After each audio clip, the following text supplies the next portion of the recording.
These people came together, and it was fun. It was not the same people we started with. I mean, some of them were. But as time passed, we got closer to traveling, God spoke to some people and said, I need to go on this. It always amazes me when I've led a team to the field how they come together, how God uses their different gifts, their different skill sets to do his work. And it may not be where they thought they would be. You know, we all have our gifts and our skills, but he finds a way to use us in a way that stretches us spiritually and physically to do his will. We all have gifts to use. We may not know what those are or how to manifest those until we're put under tension, strain, pressure of being in an international setting or a setting we're not used to.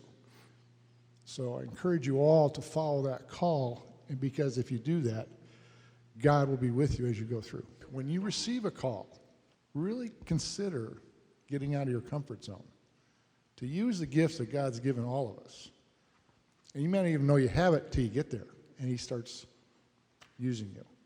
He doesn't always call prepared, but he always prepares those he calls to do his work. I was one of the ones who got on the trip at the very last moment. I knew about the trip when it was announced, had heard about it, had thought about going on it, but convinced myself that I was too busy at work, too busy, couldn't let that down.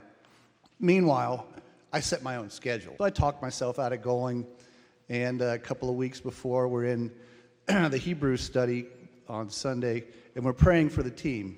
And I'm like, gee, I wish I'd signed up, but it's too late now. The next week, I see Dave and just making casual conversation, trip's coming up. He's like, you can still go, And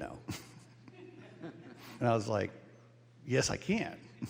And I thought about it for about a minute, bought a plane ticket. It was confirmed to me that God wanted me to go on the trip because I didn't check the weather until after I bought my ticket and saw there was going to be 90 degrees every day that we were down there.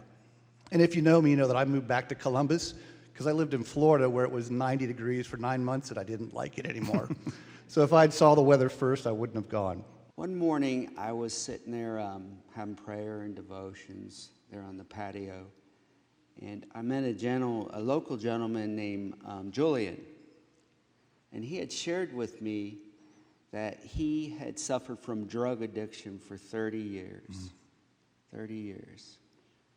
And he had been in prison for 10 years, and he had shared with me that he had been clean for 2 years and that he was on mission for God. And you could just see the joy in his eyes. You could just, we made a profound connection, and it really just impacted me very deeply. Something that I really learned in the mission trip, it was that we could hear people that lost everything, and even in that situation, they have hope. And for me, that was so powerful because maybe I could be so, I cannot be thankful with all the things that I have. And for sure, I share with them that for sure I left my country too as them in a different situation. And sometimes you can miss everything that you have at home.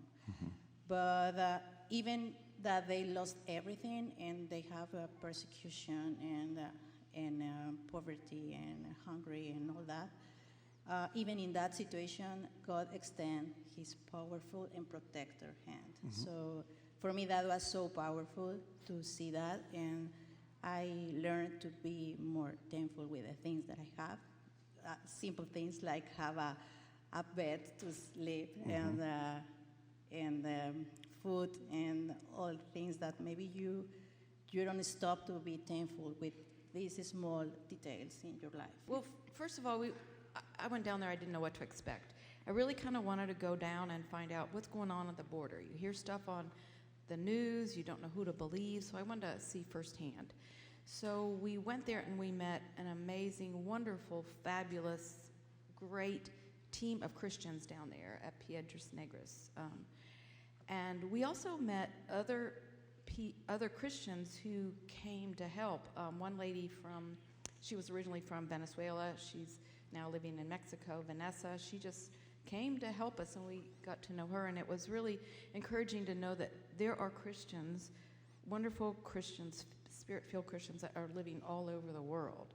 So that was really great. But one experience that I had, we all met Martin. He's from Honduras, and he traveled to Mexico with his wife. The reason is he worked in a town in Honduras, and he was getting, the local gang said, if you don't pay us, then we will beat you up. And so he didn't pay them, and so he got beat up, and so he and his wife left. So they traveled to Mexico, and his wife was able to get across the border, although she was actually raped in the process of coming to Mexico. And Martin was waiting to come across the border. In the meantime, he was working at the mission, doing construction work. He even taught us how to make salsa. He was a chef. And all that time, he always had a smile on his face. And I thought, what horrible things he's been through, and he's smiling. And through all the other stories we heard about the terrible lives people live, and I realized we are so blessed to live in this country. So how can we give back? And also, we had a great time. We had so much fun. Our team really pulled together, and I didn't really know anybody on the team except for Dave. But I mean, now I have Went anyway. yeah. Anyway, it was a great time. If you are even thinking about going on a trip, I would say do it.